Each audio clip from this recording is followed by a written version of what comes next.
বন্ধুরা, কথায় আছে যদি কাজ করো তাহলে মন দিয়ে কাজ করো, আর যদি না করো তাহলে একদমই ছেড়ে দাও। অর্থাৎ এখানে একই প্রসঙ্গে বলা হয়েছে, যদি আপনার মধ্যে অ্যাটিটিউড বা অহংকার থাকে তাহলে সেটি ঈগলের মতন তৈরি করো, আর না হলে একদম মাটির মানুষ হয়ে যাও।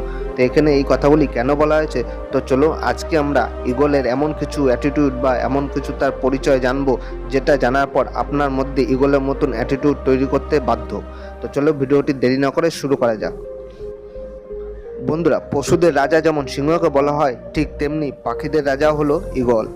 সিংহের মধ্যে যেমন তার বিশেষ গুণ বা বৈশিষ্ট্যের জন্য তাকে এই তকমা দেওয়া হয়েছে, ঠিক তেমনি পাখিদের মধ্যেও রয়েছে বিশেষ বৈশিষ্ট্য যা ঈগলের মধ্যে রয়েছে, যা একে বাকি পাখিদের থেকেও উপর স্থানে রাখা হয়।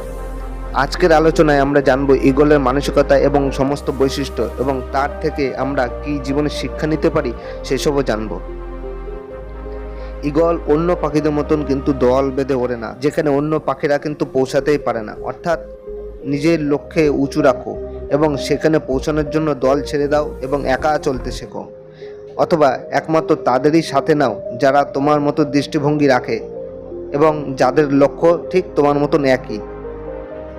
ঈগল পাখি অনেক উচ্চতায় উঠলেও তার কিন্তু নিজের লক্ষ্য অবিচল থাকে। ঈগল কয়েক কিলোমিটার দূর থেকেও তার নিজের শিকারের প্রতি ধৈর্যের সাথে তীক্ষ্ণ নজর রাখে এবং সঠিক সময়ে নিজের শিকারের উপর আক্রমণ করে তা কিন্তু সে অর্জন করে। অর্থাৎ এর থেকে আমরা এটাই শিখতে পারি যে ধৈর্যের সাথে পর্যবেক্ষণের পর নিজের লক্ষ্য যদি নির্ধারণ করো এবং তার উপর যদি অবিচল থাকো, ততক্ষণ হাল ছেড়ো না যতক্ষণ তুমি সেটাকে অর্জন না করো। এদিকে অন্য পাখিদের বিপরীত হলো ঈগল। ঝড় ঝাপটা ভয় কিছু না পেয়ে তারা ঝড়ের সময় অন্য পাখিদের মতন আশ্রয় খুঁজে বেড়ায় না। ঈগল ঝড় পছন্দ করে, তার কারণ ঝড়ের হাওয়া তীব্রতাকে কাজে লাগিয়ে সে ঝড়ের মতন উঁচুতে উঠতে পারে এবং তার ডানাকে আরাম দিতে পারে। এর ফলে ঈগল আরও শক্তিশালী হয়। অর্থাৎ যে কোনো বিপদ দেখে পালিয়ে না গিয়ে আমাদের উচিত তার সম্মুখীন হওয়া বা লড়াই করা। প্রতিটি বিপদ আমাদের কোনো না কোনো জীবনে শিক্ষা দিয়ে যায়, যা পরিবর্তে আমাদের আরও শক্তিশালী করে তোলে।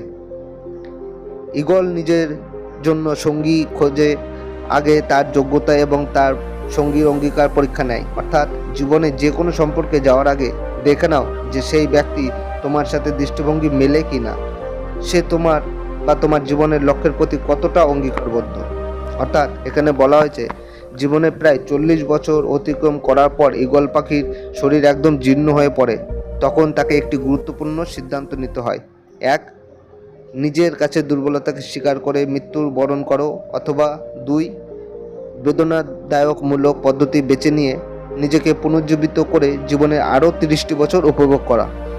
তো ঈগলের অ্যাটিটিউড থেকে এটাই সে সিদ্ধান্ত নেয় যে ঈগল নিজের পাখনা নিজেকেই টেনে ছিঁড়তে হয় এবং ঠোঁট নিজেকেই ভাঙতে হয়, এবং এই পদ্ধতিতে প্রায় 5 থেকে 6 মাস সময় লাগে।